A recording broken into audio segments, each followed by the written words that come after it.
Okay, so we are live. It is now July 5th, and we have Dan Meadors from the Wholesale Formula. Thanks so much for joining us. We're doing this Ask Me Anything. So we had some people kind of writing questions in advance, and then some people may come join us live. So before I kind of get into any of the questions, Dan, why don't you give us like the 30 to 90 second background on you and Eric on your business so that people have perspective of what you guys do. Sure. We started our business in 2011, like mid to late 2011, doing retail arbitrage. Like most people are familiar with that. We did that until mid 2014. And that was our, that year we started Wholesale. We started in July was our, I think it's like July 13th was our first wholesale sale. And after that, it was, we grew our business on the wholesale side, started concentrating really hard on it because we saw how scalable it was. And since that point, we've transitioned our entire business to wholesale. Okay. So now in the last, let's say 12 months, or even if you want to look at last year or what have you, what would you say, the top line of your business has kind of ramped up to? Last year we did 7 million in sales. This year we're on pace to do about the same. We've changed some things and become a lot more profitable. That was really awesome. But yeah, I mean we're 7 million in sales. Cool. In less than a year, or right at about a year and a half, 2 years on wholesale alone. So it's pretty awesome. That is definitely awesome. So, how many employees do you guys have? We have 6 employees and 5 virtual assistants. Cool. All right. So, at this point in your business, would you say that you guys are kind of like at a point where you're happy, you're growing, you're kind of just staying where you are because you're not looking to become 20 million? Like where do you guys kind of see where you guys are heading? No, absolutely not. Our goal is definitely to grow. What we did is we wanted to look at some of the things that would cause us issues while we were going really fast. I mean, we doubled year over year, 2 years in a row. And we wanted to, that second year, whenever we doubled to 7 million, we ran into a whole bunch of issues with logistics and things like that. Like our business physically wasn't ready to grow as much as we pushed it to. So we decided this year we were going to slow down a little bit and really try to iron out all the kinks and focus on steady growth and gross profit. So that was just a switch we made this year. But yeah, I mean our goals, yeah, absolutely, to be a $20 million plus company. Cool. So I think now that people know like just a little bit about the background, there's lots of different ways to do wholesale. Some people have like this. I don't want to kind of like butcher some of the theories and the theses of the stuff. Like I know how I do wholesale and how I do different things, but what do you guys, when you're thinking about wholesale, like, I had posted in the group some, part of your whole thing about replens versus closeouts versus stuff like that. So sure. the primary bulk of your business is focused on replenishable items, correct? 100% of our business is replenishable. Okay. So I think one of the things I wanted to point out to anyone watching this, whenever they're watching, was really the idea of, in the last like 12 to 24 months, the changes that Amazon has made specifically with storage fees, whether it's long-term storage fees or more importantly, the monthly storage fees, as well as obviously in the Q4, they've really jacked up the storage fees. Oh, yeah. So I think one of the things that it's lost on people is that when people think about ordering wholesale or ordering closeouts, and I think sometimes they kind of get lumped together, which in your article you kind of break out the differences between replen versus closeout. You guys are not ordering thousands upon thousands of units at a time unless that product is moving thousands upon thousands of units inside like a 30 to 40 day kind of period, correct? Yeah, I mean, our target stock window is 30 days. Right now, we run at about a 45-day turn rate. So, I mean, we sell our products and reorder, and I mean, I think that's one of the benefits of the model. To be perfectly honest, you mentioned it. The storage fees have gotten ridiculous. I mean, also there's other issues you can get into now. With have you seen the issue with Amazon not honoring receipts past 180 days or invoices? Like, yeah. That's an issue when you go deep on a closeout.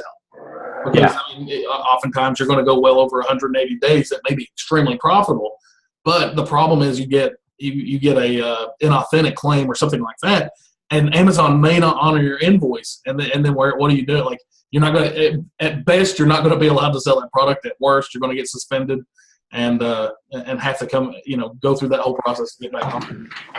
Yeah, no, totally. I think it's not even, that is almost like the worst case side of things. But even like knowing situations where I've bought many thousands of units of things, because the storage fees are so high, I'm not sending them all in, right? I'm sending them in piecemeal, whether I do it in 30-day or 90-day allocations. Sure.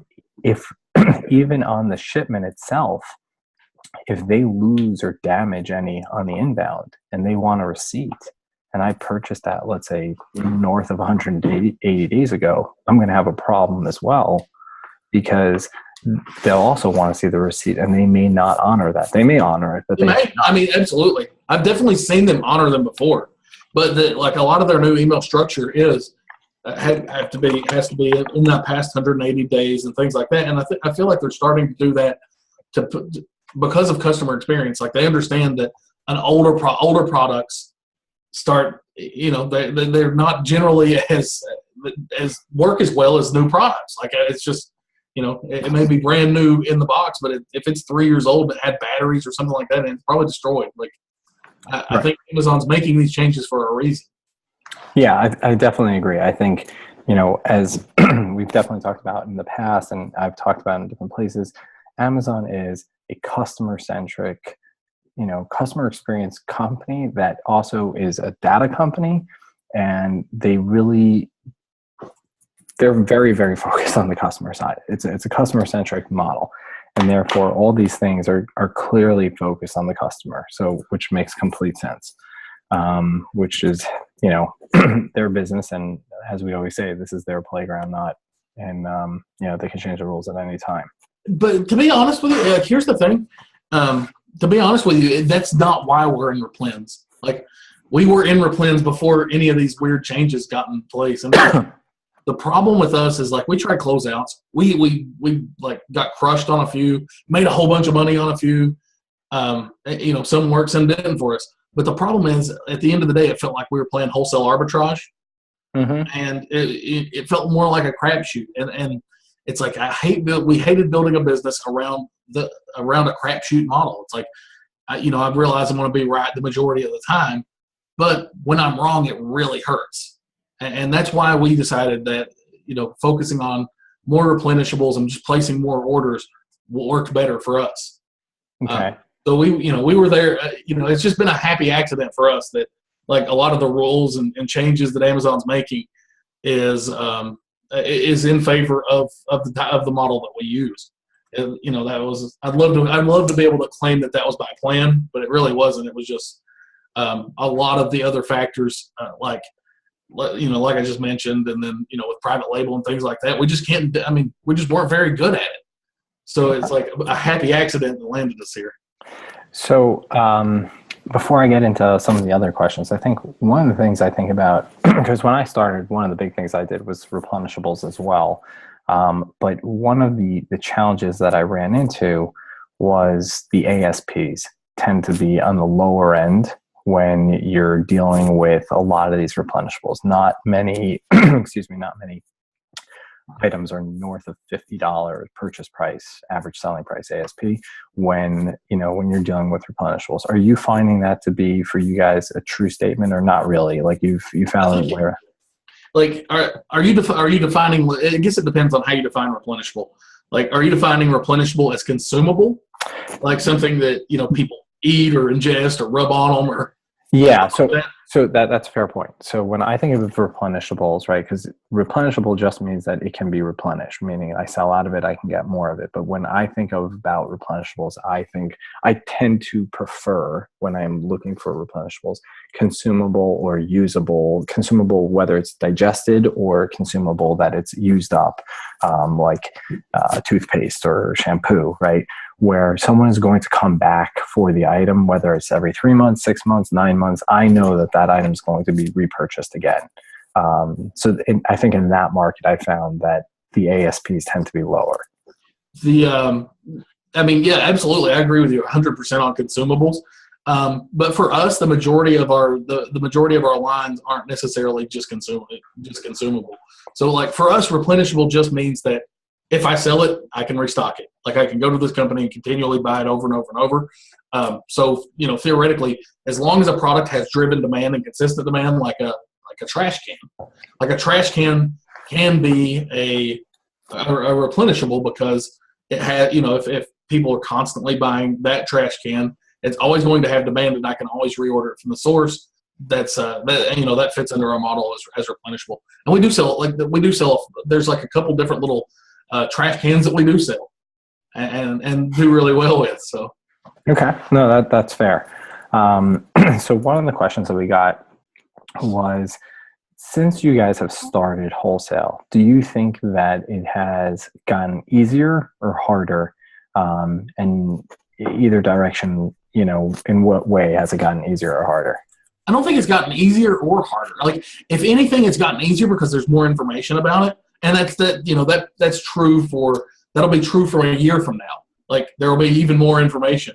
Mm-hmm. But like, the game, it's not about hard or easy. It certainly has changed. Like, I don't think change necessarily reflects difficulty, if that makes sense. Yeah. Like, it has changed. For us, it has changed in that people are more aware of Amazon sellers. Like, it's easier. It is easier to go over somebody's page with them.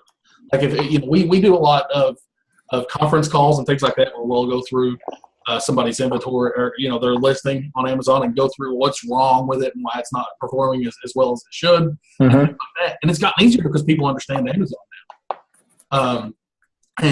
So in that regard, like, if anything, I think it's gotten easier. But there is more competition. And it's like, how do you discern, or how do you differentiate yourself between other sellers? And I don't think that's necessarily even gotten more difficult, because so many sellers are just really terrible, like really, really terrible, beyond awful. And so, yeah, we've continued to grow and have success. Like, that was one of the big changes we made in our business, is we wanted to focus on driving up our ASP. Like, mm-hmm. Our ASP last year was like $21. This year we're focusing on items over $35. Okay. So, it's just a matter of perspective. Like, we're able to communicate our value and change it, or things that we can change with their products and help their products grow easier than we ever have been. It's just, I think you have to be more precise and more professional in that regard than you had to be 2 years ago. Okay.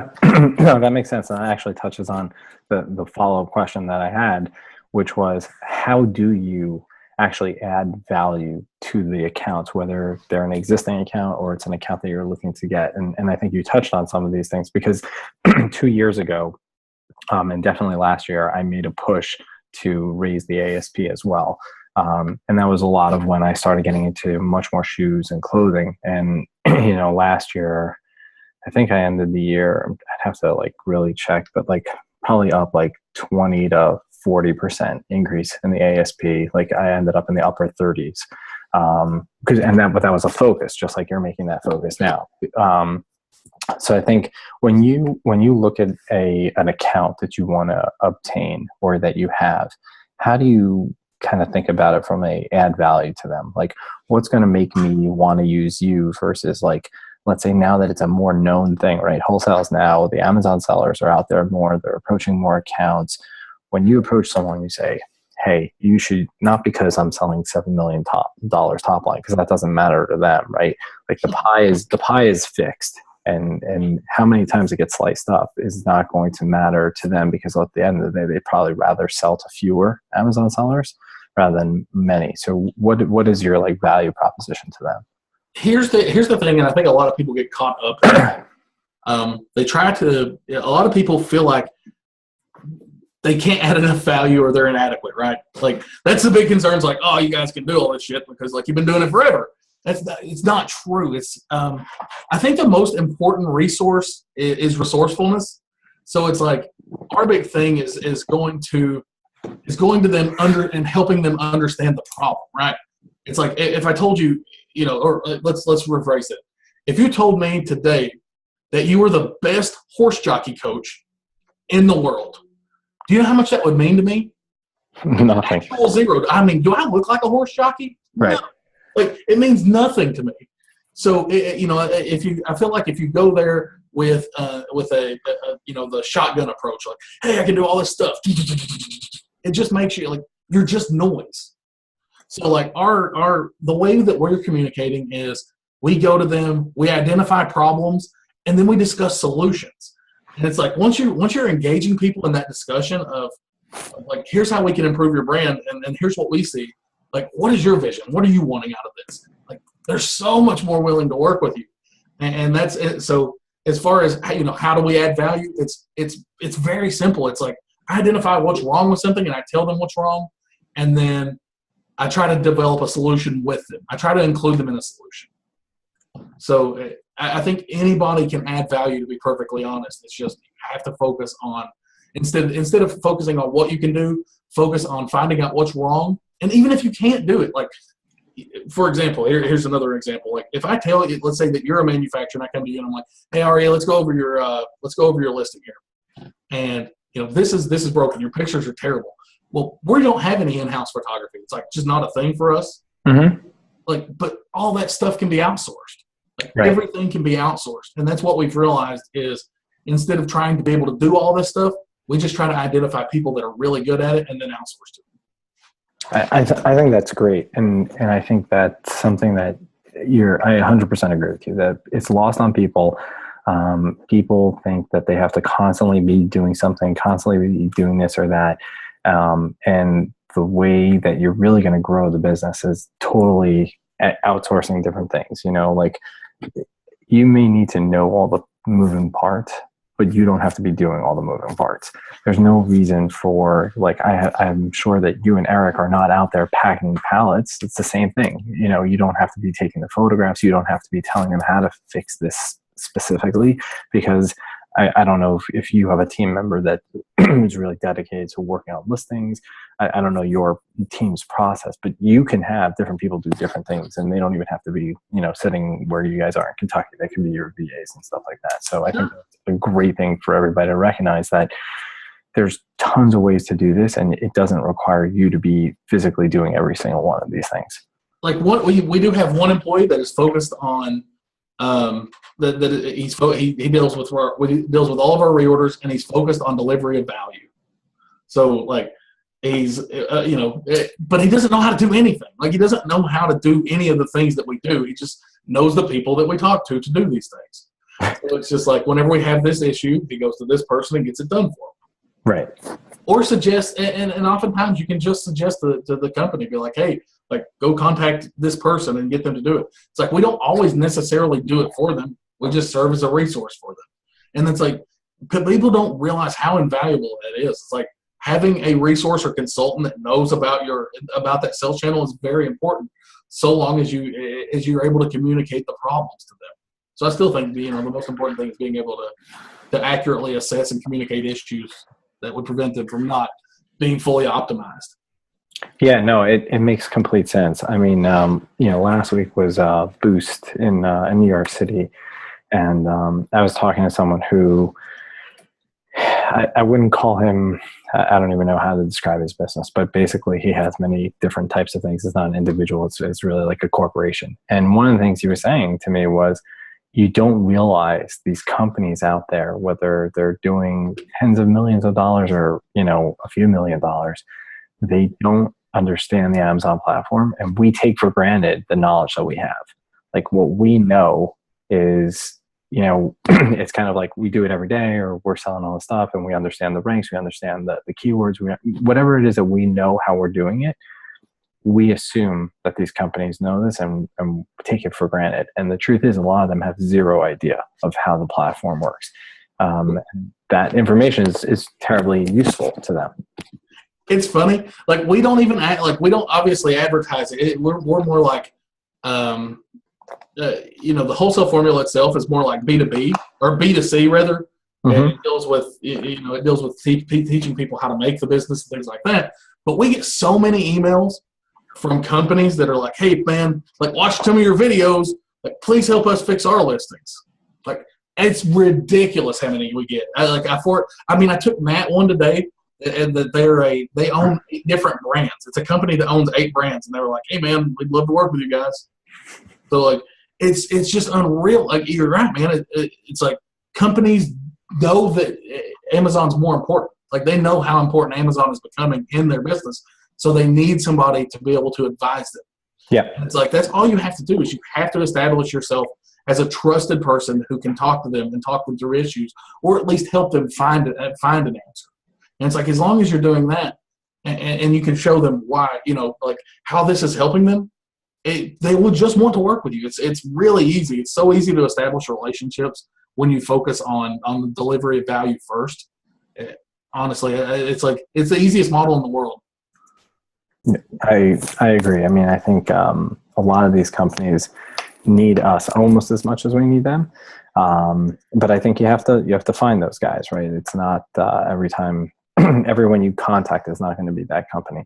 So when you're looking at a product or you're looking at the marketplace, do you consider like what the e-tails of the world, or even like, the pharma packs? I mean, that pharma packs in my mind is like a specific niche, but like those guys, the e-tails or any of those competitors are doing, or you guys are like blinders on, we're doing our own thing and it really doesn't matter what anybody else. Well, I mean, obviously, I like you have to consider what those guys are doing because they're doing something very right. Like, and e-tails sold for what, $75 million, and yeah, like River Colony is huge and Pharma Packs is huge. Well, you have to consider it. So like we constantly are studying those guys and looking at it.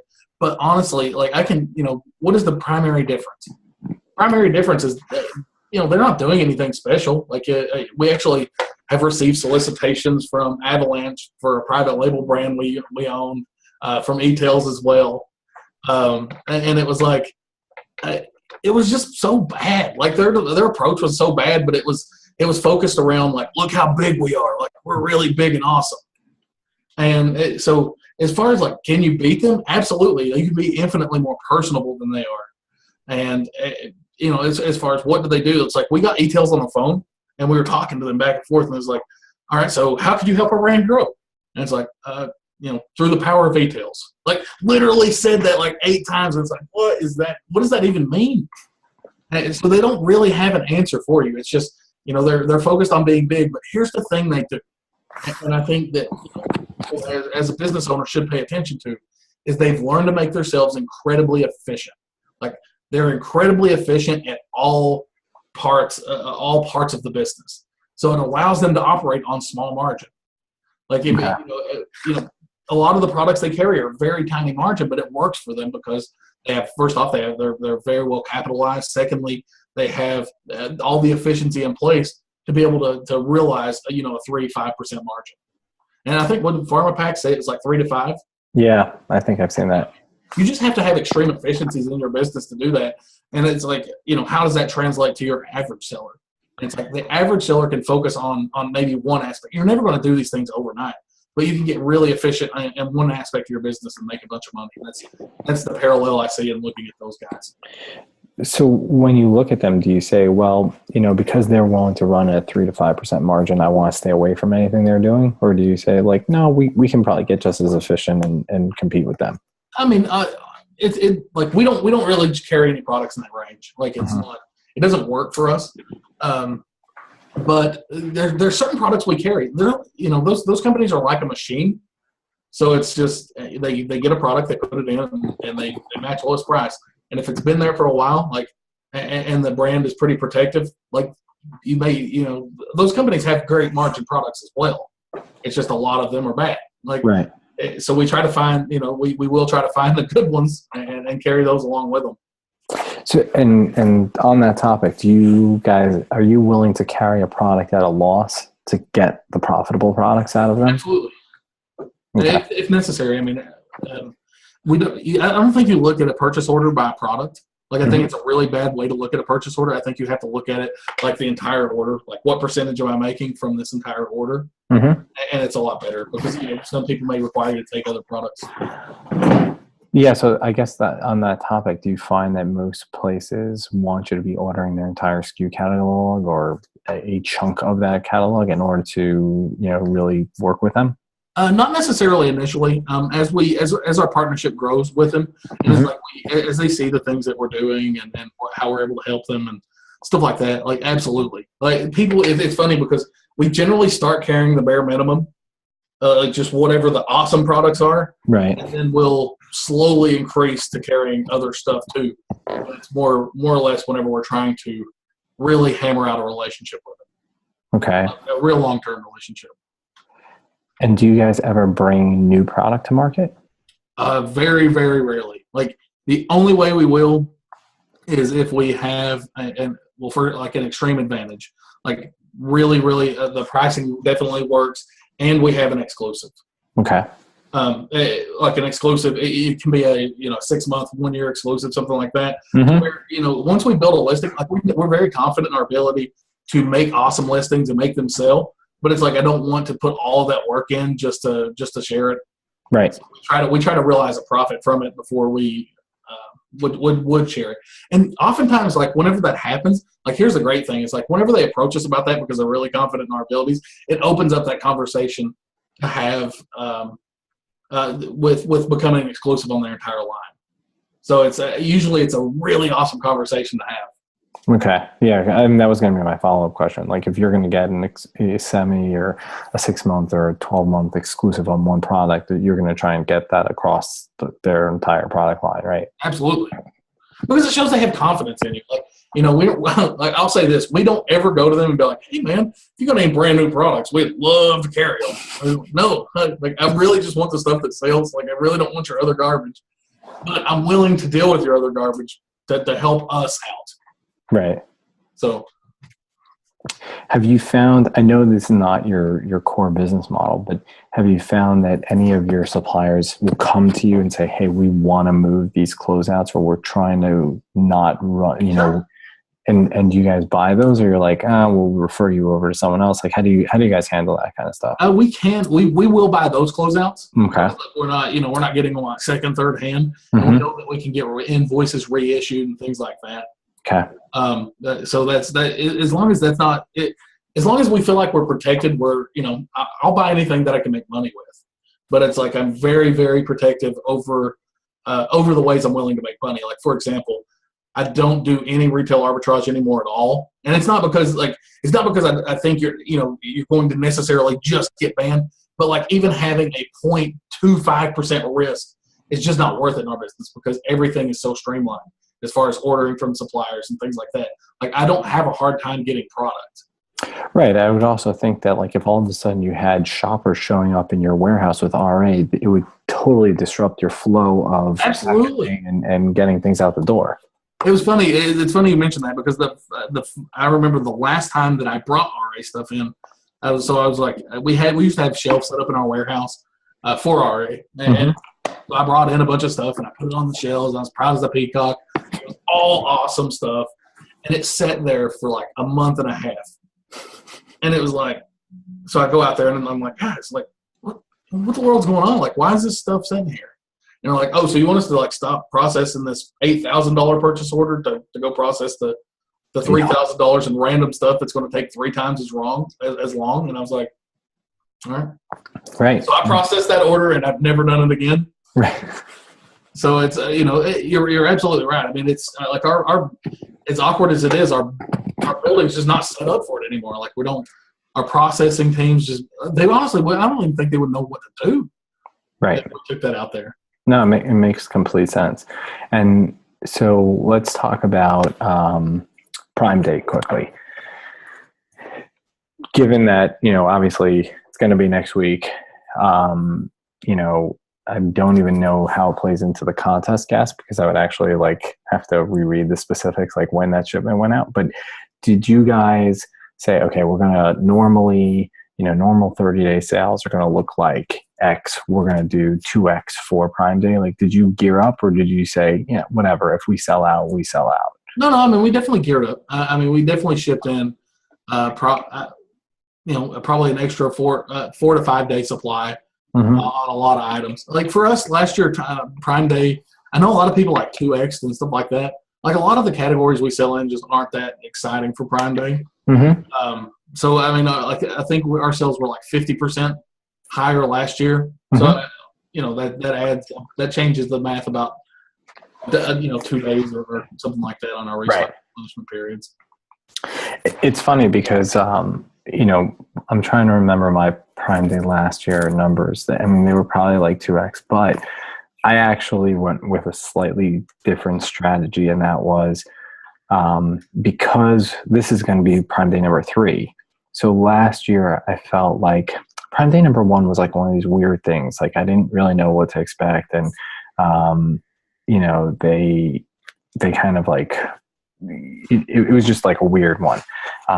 But the Prime Day 2, I kind of went with what I saw. Now I remember what I saw from Prime Day 1 was people ran out of stuff, and it was almost like that Q4 out of stock for like a day or 2 afterwards. So I basically had kind of prepped for running out of stuff. People who were going to run out of stuff, and I was going to kind of get the lift after they were out of stock. This year I feel like people are going to be well enough stock, like to your point, right? You sent them an extra 4 or 5 days. So if I were kind of betting on you running out, I'd be wrong, because you kind of prepared for that. So I think that's how, like, last year I prepped for it for differently. So I think it depended on the category that you're in, but it sounds like in your case, like it's not one of these, like, the sexy stuff that like people are specifically going for. I know you guys don't do electronics and stuff like that, either do I. So like, we don't do electronics. We don't do shoes. We do some toys, but not that much. And it's like, those are the categories that our first year, we were really heavy in toys the first Prime Day, and we 3X'd our sales that time. So it's like, it seems like the destination stuff does incredibly well, and everything else just sells better. So define destination stuff. It's like, okay, so whenever you go to, whenever you go to the store, you buy non-destination stuff is all the stuff that you buy. Like what brings you to a store? Is it like if I want to go buy shoes? That's a destination item. Like I'm literally going to go to a shoe store where they only sell shoes, and I want to buy that item. Got it. Going to toys, like Toys R Us. Like there are stores built around just that item. Like when's the last time you saw a toothpaste store? Like it just doesn't exist. It's not a destination item. Or toilet paper. It's like nobody's getting excited and being like, you know what, man, I'm so pumped. I'm going to go buy some toilet paper tonight. Nobody's doing that. Right. Like, so it's, destination items are something people get excited about buying. Okay. So, and it's a designated store. It makes complete sense. Right. So like a lot of our stuff's just, we carry some vitamins, we carry like, stuff like that. And it's like, nobody's like, yeah, you know what? I'm buying some more vitamins today. No. Right. It's funny because I think those types of products, while they sell consistently throughout the whole year, and in Q4 you get a lift because people are shopping, they just throw more stuff in the cart anyway. Right. But what I found is like a perfect example is I got like a text from one of these companies yesterday or on Monday, and they're like, July 4th sale, stock up 20% off. And I'm like, if I was buying a vitamin on a consistent basis, I'm not going to like say, oh, let me buy 2 months supply because it's 20%, because then I'm not going to buy it that next month. Like that company's not going to get extra sales because I bought more of it. Right. They're actually just losing sales. Like at best, they're just losing sales. It's like, you should just stop. You should just stop giving discounts for this stuff because nobody's ever buying like, all right, like I'm just going to stock up for 11 months. I want to keep buying it too. Right. That's ridiculous. That's exactly right. Like, I get all the shoe sales, I get all the sporting goods sales. That makes sense. But like when I'm getting like, even Walgreens or whatever, and they're trying to get you to get the supplements or whatever, their common, your toothpaste, all these things, you really, if you stop and think about it, you're just killing your sales later, because I'm not going to buy more next month. And you're not going to brush your teeth 3 times as much. Like you're going to brush your teeth like the same amount of times, regardless of how much toothpaste you have at home. Like, yeah, the only amount of toothpaste that doesn't work is 0. Like as long as I have more than that, generally my toothpaste needs are covered. Exactly. And like, listen, my 2 of my boys just left for sleepaway camp, and if they took toothpaste, but if they didn't, they'd be fine with 0. So, like it's like when you have visiting day, like the night before, I bet you like half these kids, they go to the garbage and they squeeze out like the toothpaste and the shampoo, so that when the parents visit, it looks like they've used all the stuff. I mean, yeah, I'm with you, man. I don't think it helps more sales, and I think that's reflective of why our sales weren't like crazy. Like we didn't 3x or something like that. Like it's like a 50% more day, which is great. I love that, and right. I love our fourth quarter increase. It's we grow about 25% across the board. Mm-hmm. Great, but nobody's buying any more of my stuff. A lot of the stuff that we sell anyway, because it's a special time of year. Right, makes sense. All right, so we're going to try and wrap this up because we started a little bit late, and it's already 11 after 10 minutes after 10 or so on the East Coast here. So I think the last kind of quick question would be from when you were thinking about productivity, right? When you guys think about all your team members, how did you set things up for your business that you were able to increase efficiency and productivity? Like, what did you guys think about as you got into wholesale that really allowed you to kind of really get into whether it was being more productive yourselves or having your team be more productive? Like, what's the one thing you would tell someone that says, hey, I'm trying to grow my business, but I want it to be a little bit more productive? I mean, you just have to set it up. Like, I think you have to set it up with the end game in mind, right? It's like, don't set up if you're let's say you're focusing on processing products. Don't set up something inefficient from the start. Like don't think that you're locked into the way that things are. So like whenever we set up our warehouse, like our warehouse is really efficient for its size. I mean, it could be more efficient. We could do things better, mm-hmm. But what we did is we looked at what happens to a product in our building, right? Like this is step 1. So this is step 2. This is step 3. And we mapped it out before we ever did a single thing. Like before we ever set a single table up or a workstation or something like that. Like mm-hmm. we literally mapped out the flow of a product in our warehouse. And it's, the same thing is true. The same thing is true for scouting products, right? It's like you want to find the most efficient method possible. And that's how you want your employees to be. We want our employees to be better than us at everything. So it's like we focus on trying to find the most efficient means possible, and that's what we teach them. And then we try to get them to beat that. Like we try to get them to, it's like, hey, if you can find something more efficient, like I'd love to hear it. We would love to hear it. And sometimes they'll bring us stuff, and but it's always focused around whatever we believe the most efficient means possible is, or whatever we believe the best possible process is. Okay. I don't know if that made sense. No, it does. And I think that's like an important thing that, I think for people who are transitioning from RA, I think one of the things when you're doing RA is you have to move to this one touch process, right? Well, people they bring the product in, they somehow take inventory of the product, then they come back to the product to label it, then they come back to the product to put it in the box, right? It becomes a completely inefficient process. Now, granted, if you're using a prep service or whatever, like I don't really see any of my product, it's a different situation. But I think it's the same kind of thing where when you're doing wholesale, you have to think about this as a process and just try and get as efficient as possible. Right. I mean, touch points is that's a huge thing. It's like if you can reduce the amount of times that you interact with anything, you will become more efficient and be able to perform at a higher level. We've done that in sourcing as well. Like we focus on the way we've done sourcing is we don't have anybody who does everything. Instead, we've broken it up and we have teams that do certain things. Mm-hmm. Like certain teams are scouting Amazon. The next team is filling in all the contact information. The next team is contact. You see what I'm saying? Yep. It's like our teams have very small tasks. I think that's another problem that people have is whenever they're, you're trying to have a virtual assistant or something like that. Like they try to get somebody to do everything. It's so much easier to put those up in small tasks. I totally agree with that. So I think